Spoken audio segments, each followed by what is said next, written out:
ቆልዑት እንተደኣ ኣለውኹም እሞ ናይ ዩግንድ ኣም ሰራሕተኛ ክበጽሕኩም እንተደኣ መጺኦም ኣዝዩ ጥንቃቐ ከድልየኩም እዩ።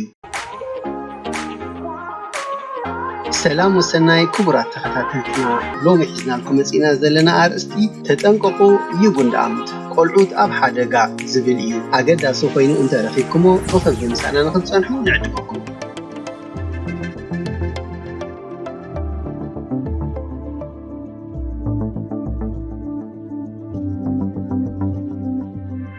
ሃንደበት ማዕጾ የኽሖካ ሕሞ ሓደ ሰራሕተኛ ናይ ዩግንድ ኣምት ብትሕትና ነቲ ኩነታት ናይ ደቁኹም ንኽርኢ ከኣቱ ይሓተኩም። ዋላ ሓደ ጸገም የለን ትብሉ ትኾኑ ውልደይ ጽቡቕ ኣሎ፣ ዝጎደሎ የለን፣ ዝበደልክዎ ወይ ከዓ ዝገበርክዎ ነገር እውን የለን ትብሉ ትኾኑ። ብኻልኦት ወይ ብቴሌቪዥን ወይ ቆልዓ ይብደል ወይ ይህረም ይህሰን እንተለው ጥራሕ ከም ዝመጹ ዩግንድ ኣምት እውን ሰሚዕኹም ትኾኑ ትኽእሉ ኢኹም። በጃኹም ብኸምዝን ወዲ ኸምዝን ኣይትገርሁ። እንድሕሪ ደኣ እቶም ዩግንድ ኣምት ደሃይ ክገብሩ ጀሚሮም ብህጹጽ ኣብ ተጠንቀቕ ክትኣትዉ ኣለኩም። እንድሕሪ ደኣ ዘይተጠንቀቕኩምን ዘይስተውዒልኩምን ብዘይ በደል እቲ ዝዓበየ ፍርዲ ኣብ ርእስኩም ክውሰን ይኽእል እዩ። ንደቅኹም ወሲዶም ናብ ካልእ ዝኣሊ ስድራ ወይ ከዓ ናብ ካልእ ዕሹግ ቦታ ከብጽሕዎም ይኽእሉ እዮም። ሕጋዊ ድሕረ ባይታ ናይዚ ከምዚ ዝኣመሰለ ዘይሕጋዊ ኣካይዳ ዘምስል እሞ ከዓ ኣብዚ መጀመርያ ምዕቡል ዓለም ንብሎ ዘይትጽበዮ ናይ ዲክታተራዊ ኣካይዳ ዘዘኻኽር ከዓ እዚ ዝስዕብ ይመስል። ኣብዚ ሃገር ማለት ሃገረ ጀርመን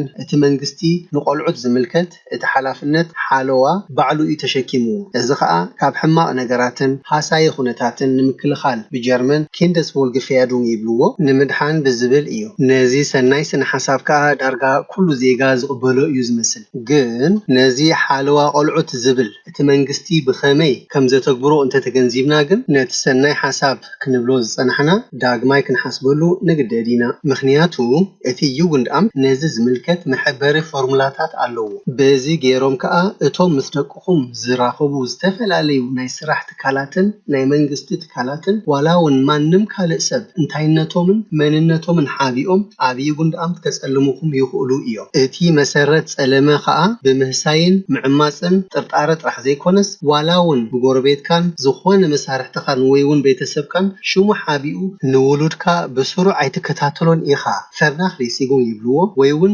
ሃይማኖትካን ፖለቲካዊ ኣረኣእያኻን ነቲ ቆልዓ ትብድል ኣለኻ ኢሎም እውን ከጸልሙኹም ይኽእሉ እዮም። እዚ ከምዚ ዝኣመሰለ ጸለመ ከዓ ንሓልዮት ቆልዑት ኢሉ ጥራሕ ዘይኮነስ ንውልቃዊ ጸለመ ስለ ዝግበር እውን ብቐሊሉ ዝርአ ስለ ዘይኮነ ከሲስኩምን ከተድምዕሉ ከም እትኽእሉ ንኹሉ ርዱእ እዩ። ንነፍሲ ወከፍ ጸለመ ከዓ እቲ ዩግንድ ኣምት ከጻርዮን ከረጋግጾን ይግደድ ጥራሕ ዘይኮነስ ይደልል እውን እዩ። ሓድሽ ፋይል ከፊቱ ምርመራ ክካየድ ከዓ ይጅምር። በዚ ጉዳይ ከዓ ደቅኹም ጥራሕ ዘይኮኑስ ዋላ መማህራን ሓኻይም ጎረባብትን መቕሩብኩምን እዮም ዝሕተቱ። እንታይ ኢልካ ነርካ? መን ብዛዕባኹም ተዛሪቡ? መዓስ? ኣበይ? ብኸመይ? ክንደይ ግዜ?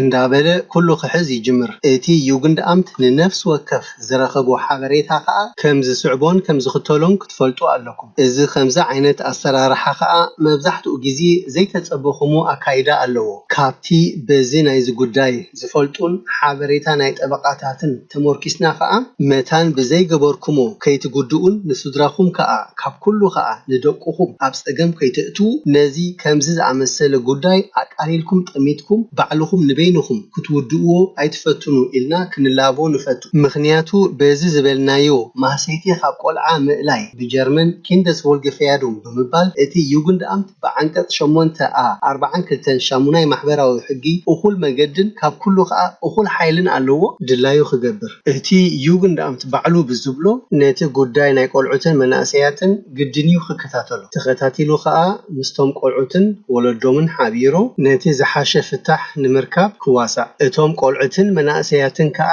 መሰል ኣለዎም ብዘይ ወለዶም በቲ ዩግንድ ኣምት ሓበሬታ ክረኽቡ። ስነ ሓሳብን ተግባርን በበይኑ ስለ ዝኾነ ከዓ እቲ ዩግንድ ኣምት ነዚ ጉዳይ ብኸመይ ኣባይታ የተግብሮ ብዝብል ሕቶ ምስ ሓተትና ከዓ ነዚ ዝስዕብ ቁፅራዊ ጸብጻብ ረኺብና። ካብቶም ብዩግንድ ኣምት ካብ ስድሮኦም ዝወሰዱ ቆልዑት ዳርጋ 20 ሚእታዊ ጥራሕ እዮም ብጥርጣረ ሕማቕ ኩነትን ካብ ሓደጋ ንምድሓንን ብምባል ካብ ስድሮኦም ዝውሰዱ። እቶም መብዛሕትኦም ግን እቲ ዩግንድ ኣምት ነቶም ወለዲ ቡቕዓት ኣይኮኑን ቆልዑት ከዕብዩ ወይ ከዓ ምዕባይ ቆልዓ ልዕሊ ዓቕሞም እዩ ስለዝብል እዩ ነቶም ቆልዑት ካብ ወለዶም ዝፈልዮም። እቲ ንቆልዓ ካብ ሃሳይን ሕማቕን ኩነታት ምእላይ ዝብል ብጀርመን Kindeswohlgefährdung ንጹር ስለዘይኮነ እቲ ዩግንድኣምት ንዝኾነ ኩነት ብደስ ዝበሎ ከመኽንን ክገልጾን ቀሊል እዩ። ኣብዚ መንግስቲ ጀርመን ነቲ ቁኑዕን ንጹርን ሕጋውን መንገዲ ገዲፉ ንወለዲ ኣብ ኢድ ግሉጽነት ዘይብሉ ውሳነ ናይ ዩግንድኣምት ይገድፎም ኣሎ።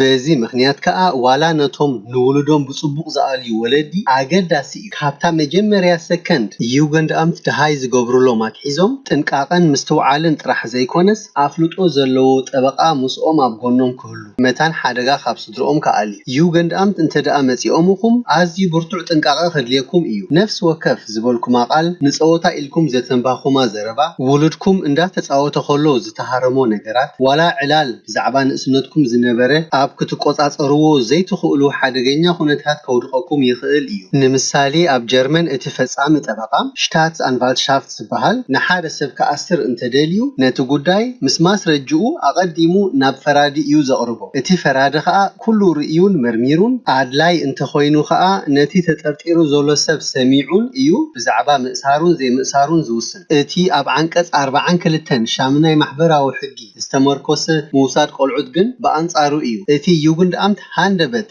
ነቲ ጉዳይ ኣብ ፈራዲ ከየብፅሐ ባዕሉ ንውሉድኩም ወሲዱ ምስ ጓኖት ከቐምጦም ይኽእል እዩ። ነዚ ንወላድን ውሉዱን ሃሳይ ዝኾነ ኩነት ከዓ በቲ ኣቐዲምና ዝጠቐስናዮ Kindeswohlgefährdung ዝበሃል ጉድኣት ወይ ማህሰይቲ ካብ ቆልዓ ምእላይ ብመንን ካብ መንን ብዘየገድስ ክምኽነ ይኽእል እዩ። ኣብ ከምዚ ዓይነት ጥርጠራ ንኽትኣትዉ ከዓ መብዛሕትኡ ግዜ ዘይጠቅም ቃላት እውን እኹል እዩ። እንድሕሪ ደኣ ውሉድኩም ባዕልኩም ንኸተዕብዩ ይኸብደኩም እዩ ዝብል ጥርጣረ ኣብ ልዕለኹም ኣሎ ኩሉ ትገብርዎን ትብልዎን ወይ ድማ ዘይትገብርዎን ዘይትብልዎን እቲ ዩግንድኣምት ኣንጻርኩም ክጥቀመሉ ይኽእል እዩ። እዚ ኩነት እዚ ምኽንያት ብዘይብሉ ማለት ዋላ ሓደ ኣብ ኣስጋኢ ዝኾነ ኩነታት ምእታው ወይ ዘየለ ሃዋህው እዩ። ብጀርመን ካፍኬዘ ሲትዋሲዮን ይበሃል። ኣብዚ ኩነት እዚ ሕጂ ንስኹም ዝገበርኩም እንተገበርኩም ቁኑዕ ነገር ክትገብሩ ኣይትኽእሉን ኢኹም ማለት እዩ። ዘይበልካዮ እውን ኢልካዮ ክብሉካ ይኽእሉ እዮም። ንምሳሌ ንእሽተይ ፀገም ኣሎ እንተደኣ ኢልካዮም እቲ ዩግንድኣምት ብሓቂ ግን ሓደ ዓብ ፀገም ከም ዘሎ እዮም ዝኣምኑ ወይ ከዓ ዝጥርጥሩ። ነዚ ዝብልዎ ዘለው ፀገም ወይ ኩነት እንተዘይኣሚንካሉ ከዓ ከም መረጋገፂ ክርእይዎ ይኽእሉ እዮም። ብዛዕባ ናይ ደቅኻ መሰል ከም ዘይትግደስ ነፍሲ ነቐፌታ ከም ዘይትቕበልን ምስቲ ዩግንድኣምት ከዓ ክትሰርሕ ከም ዘይትደሊ እቲ ዩግንድኣምት ነቲ ዝደልዮ ኩነት ምስ ፈጠረ ማለት ነቶም ቆልዑት ካብ ስድራቤቶም ፈልዩ ናብ ጋኖት ምስ ኣረከቦም እዩ ኣብቲ ስድራቤታዊ ቤት ፍርዲ ፋሚልየንገሪሽት ዝበሃል ነቶም ቆልዑት ዝምልከት ሙሉእ ሓላፍነት ወይ ከዓ ክፋል ናቱ ናብቲ ዩግንድኣምት ንክሰጋገር ሓተታ ዘቕርብ። ኣብዚ ግዜ እዚ ግን እቶም ቆልዑት በቲ ኣጓኒፍዎም ዘለዉ ከቢድ ኩነታትን ብሓይሊ ቦታ ምቕያርን ኣብ ዘይተኣማመንሉ ኩነታትን ወይ እውን ኣብ ከቢድ ውሽጣዊ ሽግርን እዮም ድሮ ኣትዮም ዘለዉ። እቲ ቤት ፍርዲ ከዓ ቀልጢፉ ውሳነ ክህብ እዩ ኢልኩም ኣይትፀበዩ። ከም ኣሰራርሕኡ እቲ ቤት ፍርዲ ምስ ኩሎም ኣካላት ምስ ተዘራረበ መጽናዕቲ ዘካይድ ኣካል እዩ ዝመዝዝ። እቲ ዕላማ ናይቲ መጽናዕቲ ከዓ ኣብ መወዳእትኡ እቶም ቆልዑት ኣብ ሓደጋዊ ኩነት ኣለዉ ድዮም የለውን እዩ ዝሕብር። ብጀርመን ጉትኣኽተን ኦብ ኣይነ Kindeswohlgefährdung vorliegt oder nicht ይበሃል። እዚ ከዓ ኣዋርሕ እዩ ዝወስድ። እንድሕሪ ደኣ እቲ ላዕለዋይ ቤት ፍርዲ ተኻፊልዎ ከዓ ዓመታት እውን ክወስድ ይኽእል እዩ። ኣብዚ ግዜ እዚ ከዓ እቲ ዩግንድኣምት ጥራሕ እዩ ንበይኑ ዝውስን መዓስን ብኸመይን ማለት በይንኻ ወይ እንዳተሓለኻ ንደቅኻ ከም ትርእዮም ወይ እውን ንደቅኹም ክትርእዩ ይፍቀደኩም ድዩ ኣይፍቀደኩምን። ንደቅኹም ንኽትርእዩን ንኽትረኽቡን ኢልኩም ትገብርዎ ዝኾነ ሓተታ ከዓ ንዓኹም ብዘሰንብድ ሓፈሻዊ ኣፀሓሕፋ ገይሮም እዮም ዝዓፅውኹም። እዚ ዝስዕብ እንተ ኢሎምኹም እውን ኣይትገረሙ። እቶም ቆልዑት ቁሩብ ክሃድኡን ከዕርፉን ኣለዎም። ኣብ ርእስኡ ከዓ ነቲ ሓድሽ ዝእለይሉ ዘለዉ ቦታ እውን ቅድም ክለምድዎ ኣለዎም። እቶም ቆልዑት ስምባደ ሓዲርዎም ኣሎ። እዚ ስምባደ እዚ ከዓ በቲ እቲ ዩግንድኣምት ዝገበሩ ሃንደበታዊ ስድራቤታዊ ምፍንቓል ዘይኮነስ ብኣኹም በቶም ወለዲ ከም ዝተገብረ እዩ ዝርአ። እቶም ቆልዑት ትመራመረሎም እንስሳ ኣይኮኑን። ካባኹም ዝብገስ ሓደጋዊ ሳዕቤን ነቶም ቆልዑት ዓቢ እዩ። ኣብቲ ንደቅኹም ምርኣይ ወይ ምምላስ እንድሕሪ ደኣ ገለ ጸገማት ኣጓኒፉ ክዕረዘይ ክእል ሽግር ኣብ ልዕሊ እቶም ቆልዑት ክሓድር እዩ።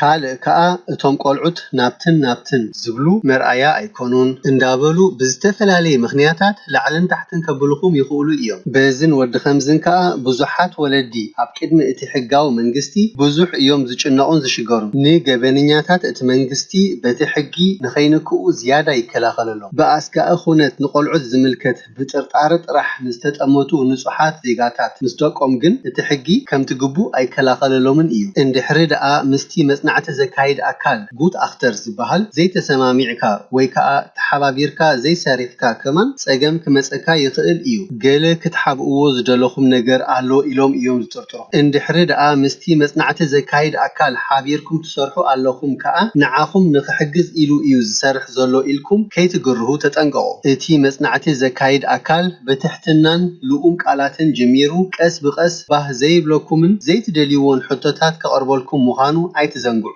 ሓንሳእ እውን እቲ ሜላዊ ዝኾነ ሕቶ ንምንታይን ናበይን ክበጽሕ ኢሉ ይሓተኩም ከም ዘሎ ኸማን ብቐሊሉ ክትፈልጥዎ ኢኹም። ዋላ ንዓኹም ዝምልከት ሓበሬታታት እውን ይእክብ እዩ። ንምሳሌ ብዛዕባ ሓንጎላዊ ምዕባለኹም ብንእስኩም ከለኹምን ምስ ዓበኹምን ንብጻይኩም ዝምልከት ምስ መን ከም ዝነበርኩምን ብዛዕባ ስራሕኩምን ማሕበራዊ ህይወትኩምን ዋላ እውን ብዛዕባ ጸገማት ንኣመጋግባኹም ዝምልከትን ኩሉ ይሕዝዎ እዮም። ተጠንቀቑ። እቲ መጽናዕቲ ዘካይድ ኣካል እውን ክውስን ይኽእል እዩ። ንስኹም ንነዊሕ ግዜ ኣብ ዕፁብ ቦታ ኣቐዲምኩም ቴራፒ ግዴታ ክትገብሩ ከም ዘለኩም ቅድሚ ድሕሪ ነዊሕ ዓመታት ደቅኹም ኣብቲ ናይ ትምህርቲ ዕረፍቶም ግዜ ንቑሩብ ሰሙናት ናባኹም ንኽመፁ ጥራሕ ንኽሕሰብ። በዚ ምኽንያት ከዓ ንሕና ደጋጊምና ክንላበወኩም ንፈቱ። እንድሕሪ ደኣ እዩጉን ደኣምት መጺኦምኹም እሞ ብዛዕባ ኩነታት ደቅኹም ክዛረቡ ጀሚሮም ብህፁፅ ኣፍልጦ ዘለዎ ምሁራት ከተናድዩ መታን ብቑዕ ሓበሬታ ሂቦም ክትሓባበሩኹምን ከሰንይኹምን እንድሕሪ ደኣ ብግርህነት ባዕልኹም ክትክእልዎ ጀሚርኩም ግን ንዓኹምን ንስድራኹምን ካብ ኩሉ ከዓ ንደቅኹም ኣብ ዓብዪ ሓደጋ ከተውድቕዎም ትኽእሉ ኢኹም። ምናልባት እውን እዚ ንዓይ ኣይምልከተንን እዩ ካብ ይጉን ደኣም ዘስግእን ዘፈርሕን ነገር የብለይን ክትንክፉና ዝኽእልሉ መንገዲ የለን ትብሉ እንተደኣ ኮንኩም ግን ነዚ ዝስዕብ ጭብጣዊ ጸብጻባት ተገንዘቡ። ኣብ 2010 ንምሳሌ ዳርጋ 34,000 ዝኾኑ ቆልዑት ብይጉን ደኣም ካብ ገዝኦም ተወሲዶም። ኣብ 2017 ከዓ ዳርጋ 40,000 ዝኾኑ ቆልዑት ካብ ኢድ ወለዶም ተመንዚዖም። እዞም ቆልዑት ንኽንደይ ግዜ ኣብ ሃይም ማለት መትሓዚ ቆልዑት ወይ ከዓ ምስጓኖት ስድራ ይጸንሑ ኸማን ካብ ኣውራጃ ናብ ኣውራጃ ይፈላለ እዩ። ምክንያቱ እቲ ይጉን ደኣምት ሓበራዊ ዝኾነ ሃገራዊ ኣካይዳ ስለ ዘይብሉ ዝቆጻጸሮ ኣካል እውን ብልዕሊኡ የለን። እዚ ጥራሕ ኣብ ስግኣት ክእትወና ዝኽእል እኳ እንተኾነ እቲ ነዚ ብይጉን ደኣምት ክመጽእ ዝኽእል ጸገማት ዘግህድ ንሕና ኣስጋኢ ንብሎ ግን ብውሕዱ 80% ካብዞም ብይጉን ደኣም ዝውሰዱ ቆልዑት ብወለዶም ስለ ዝተሃሰዩን ኣብ ሓደጋ ንኸይበጽሑን ተባሂሉ ዘይኮነስ እቶም ወለዲ ንደቆም ክዕብዩ ብቑዓት ኣይኮኑን ወይ ከዓ ይኸብዶም እዩ ስለ ዝተባህለ ጥራሕ እዩ። እዚ ኩነት እዚ ከዓ እቲ ይጉን ደኣም ጥራሕ ከምኡ ስለ ዝበለ እዩ ዝኸውን ዘሎ። ስለዚ በዚ ንቆልዓ ካብ ሕማቕ ኩነት ብጀርመን ኪንደስቮልግፊያዶም ንምድሓን ብዝብል ብናህና ርድኢት ዘይሕጋዊ ሓፈሻዊ ስነ ሓሳብ ብዘይ ምኽንያትን ዋላ ክኾነ ኢሉ ስድራ ቤት ንምብታን እውን ክግበር ተኽእሎ ኣሎ። ስለዚ ካብቲ ክንዘራረብ ዝብልኹም ንድሓር ኣትሒዝኩም ብተመክሮ ዘለዎ ሰብን ጠበቓን እንተተሰነኹም ነቲ ጉዳይ ኣቐዲምኩም ከይሰዕረረ ከሎ ንኽትዓግትዎ ተኽእሎ ከም ዘሎ ክንሕብረኩም ንፈቱ። ዝኸበርኩም ተኸታተልትና ክሳብ ሕጂ ተገዲስኩም ምሳና ብምጽናዕኩም እንዳመስገና እዚ ናይ ሎሚ መደብና ኣብ ዝዛዚምና ኣለና። ዝኾነ ሕቶን ርእቶን እንተለኩም ከዓ ብኮሜንት ሓብሩና። ኣብ ቀጻሊ መደብና ክሳብ ንራኸብ ሰላም ጽንሑ።